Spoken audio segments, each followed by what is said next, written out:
Imagine you're a busy barista, rushing through a packed morning rush when some shaky old dude in a hoodie bumps right into you. Bam! Hot coffee everywhere, soaking his shirt. You snap, watch it, Grandpa, only to look closer and realize you just spilled on the Prince of Darkness himself. Yeah, that actually happened to Ozzy Osbourne. Stick around, because this story gets even crazier. Life has a funny way of throwing curveballs, especially when you're least expecting them. Picture a regular coffee shop in a quiet corner of Los Angeles.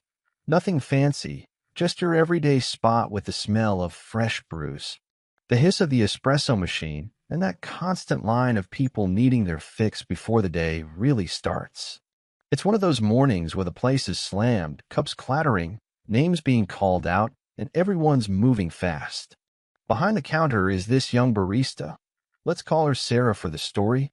Early 20s, working hard to keep up with orders. Maybe a little stressed because the machine's acting up and someone's already complained about their latte being too cold. She's been on shift since open, feet aching, but she's got that smile pasted on because tips depend on it. Then in walks this older guy. He's moving slow, kind of hunched, wearing an oversized hoodie pulled up, baggy jeans, sunglasses even though it's indoors, and he's got this scruffy beard going on. He looks like any other regular customer who's seen better days, maybe a retired mechanic or someone down on their luck. He shuffles up to the counter, mumbling his order in a low, gravelly voice that's hard to catch over the noise. "Black coffee large," he says, fumbling with some crumpled bills. Sarah nods, rings it up quick, and turns to grab the cup. But as she's pouring, this guy steps a little too close to the pickup area, probably trying to steady himself on the counter. She spins around with a full cup and crash, right into him. Coffee flies everywhere, splashing across his chest, down his arms, even hitting the floor in a big puddle. The guy's hoodie is drenched, steam rising off it, and for a second the whole shop goes quiet. Sarah freezes, horrified. She blurts out something like, "Oh my God, sir, I'm so sorry. Are you okay?" But inside she's panicking because spills like this can mean burns, complaints, maybe even a scene. The old man just stands there for a beat, looking down at his soaked shirt, then lets out this low chuckle that's almost a growl. He doesn't yell, doesn't demand a manager. Instead, he wipes his face with his sleeve and says in that unmistakable raspy tone, "No worries, love. Happens to the best of us."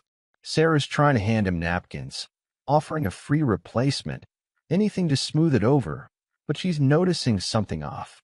His hands, knuckles scarred, old tattoos peeking out from under the cuffs. One looks like faded letters spelling something. She starts apologizing again, louder this time. "Really, let me get you a new shirt or something. This is all my fault." The guy waves it off, still chuckling, and that's when a couple of customers nearby start whispering. One lady in line nudges her friend. "Wait, is that?" Sarah glances up, really looks at him now. The sunglasses slip a bit as he reaches for the new cup she's handing over. Those eyes wild, familiar from 1,000 album covers and MTV clips. The voice clicks. That accent, that laugh. Her stomach drops.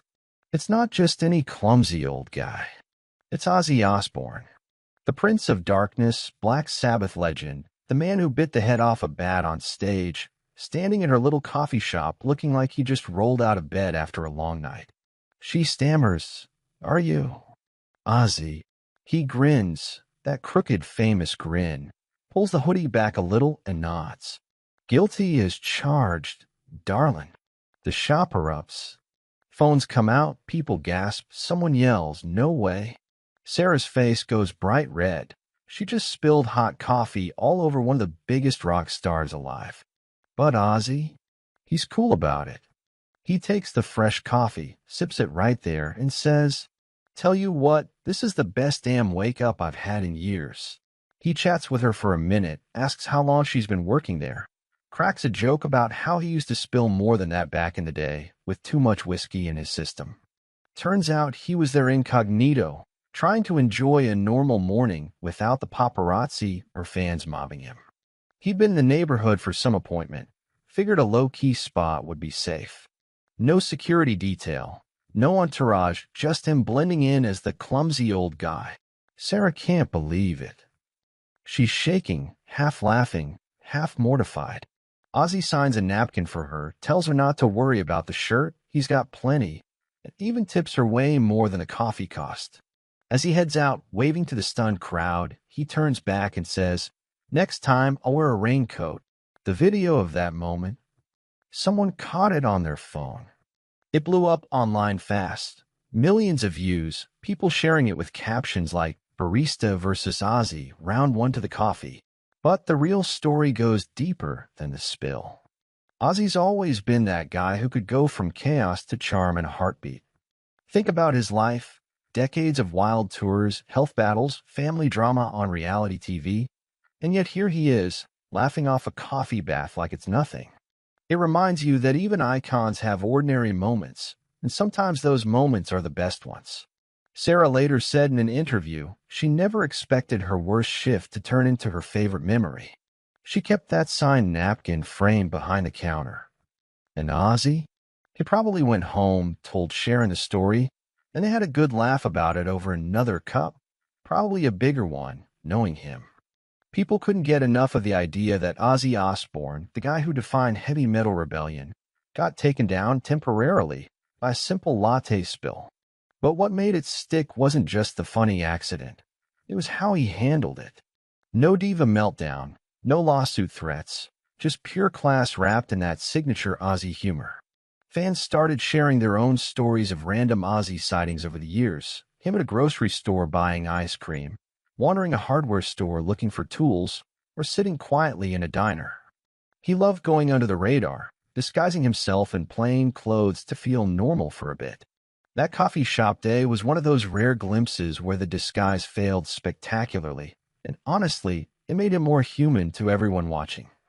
Think about the barista side, too. Sarah went from a regular job to overnight viral fame. Interviews came knocking. Local news, podcasts, even metal blogs wanting her take. She talked about how nervous she was at first, thinking she'd get fired or sued, but Ozzy's easygoing reaction turned the whole thing positive.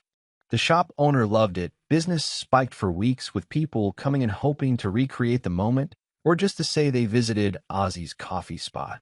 They even added a Prince of Darkness brew to the menu, strong black coffee, no frills. It became a little legend in LA coffee culture. Zooming out, stories like this hit different for folks our age. We've grown up with Ozzy's music blasting through car speakers, seen him evolve from the bat-biting madman to the lovable family guy on TV, then to this elder statesman of rock fighting Parkinson's and still cracking jokes. When something like a coffee spill happens to him, it levels the playing field. It says, hey, celebrities aren't untouchable. They spill, they stumble, they laugh it off just like us. And in a world full of polished influencers and filtered lives, that raw authenticity feels refreshing. Ozzy's always been real, never pretended otherwise. Remember the Osbourne show? Chaos every episode, but love underneath it all. This incident fits right in, unexpected mess, quick recovery, and a story worth telling. Fans started memes, Ozzy with coffee stains captioned, "When the caffeine hits different," or Ozzy's new merch, spill-proof hoodies.